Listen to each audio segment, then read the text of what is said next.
मुंबईत मागील 24 तासात अतिवृष्टी, रेल्वे ट्रॅकवर पाणी साचलं, तीनही मार्गावरील वाहतूक उशिराने, रस्ते पाण्याने तुडुंब. मुंबईत मागील 24 तासात अतिवृष्टीसारखा पाऊस कोसळत आहे.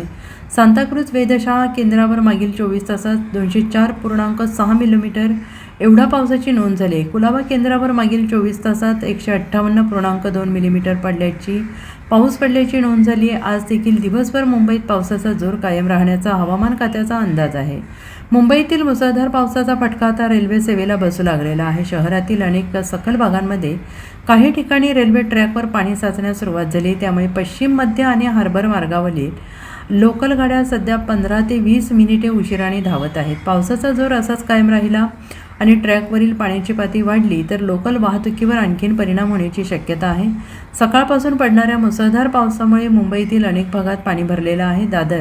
दादर किंग सर्कल, सुनाभट्टी कुर्ला या भागात पाणी साचल्यामुळे वाहनांना आणि नागरिकांना रस्त्यावरून चालताना अडचणींचा सामना करावा लागत आहे. सायनकोट, वडाळा, माटुंगा या रस्त्यावर मोठ्या प्रमाणात पाणी साचल्यामुळे महानगरपालिका कर्मचारी ज्या ठिकाणी मॅनहोल आहेत त्या ठिकाणी उपस्थित असून पाण्याचा निचरा होण्यासाठी प्रयत्न करत आहेत.